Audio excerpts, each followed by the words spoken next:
question que vous m'adressez à propos de l'activité de ce matin. Il faut rappeler que c'est dans la continuité de nos activités de nettoiement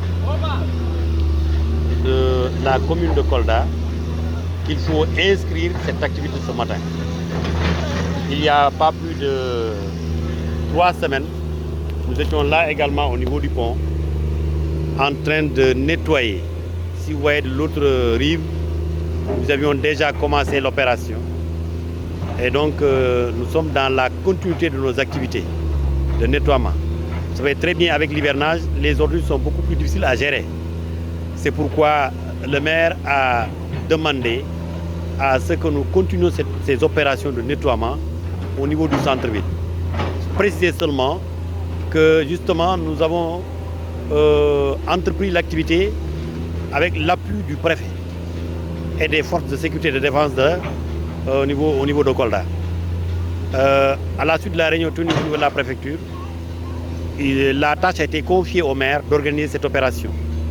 Et c'est pourquoi nous avons sollicité les forces de défense et de sécurité, en plus tous les mouvements qui sont joints en nous, l'administration, pour faire cette grande opération de nettoiement au niveau du pont Abdoul Diallo de Kolda, qui est du reste une vitrine pour la ville de Kolda.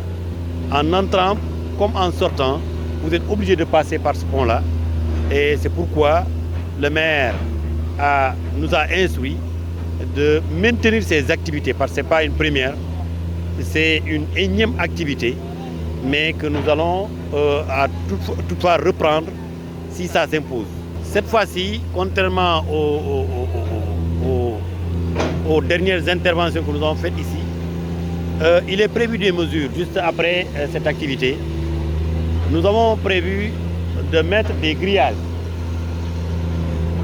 le long des berges pour sécuriser les endroits susceptibles d'accueillir les ordures. Des grillages de 400 mètres de longueur et pour une hauteur de 1,50 m pour véritablement sécuriser la berge, pour que les gens ne puissent pas accéder et mettre des ordures au niveau du lieu du fleuve.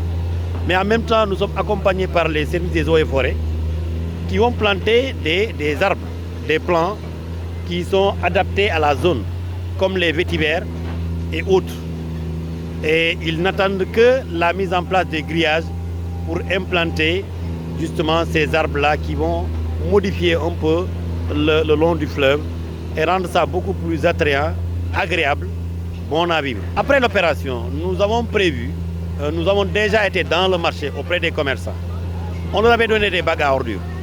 Mais pour la plupart des cantines, quand nous sommes passés, les propriétaires nous disent qu'ils n'ont plus de bacs à ordures. On leur a dit maintenant, chaque commerçant doit disposer d'une poubelle au niveau de sa porte. Comme il y a des camions qui passent journalièrement, tous les matins, ils prennent les dispositions de mettre les poubelles au niveau des camions, de sorte qu'ils ne mettent plus les ordures au niveau du fleuve. Parce que, d'après des enquêtes, la plupart des ordures nous viennent du marché directement. Ils envoient des talibés ou nuitamment, ils viennent déverser, ou bien tôt le matin, pendant que les gens ne sont pas là, ils mettent les ordures. Donc, par rapport à ça, nous avons entrepris une opération. On va mettre en place une brigade de surveillance en rapport avec les ASP, la police municipale, pour sécuriser ces lieux-là.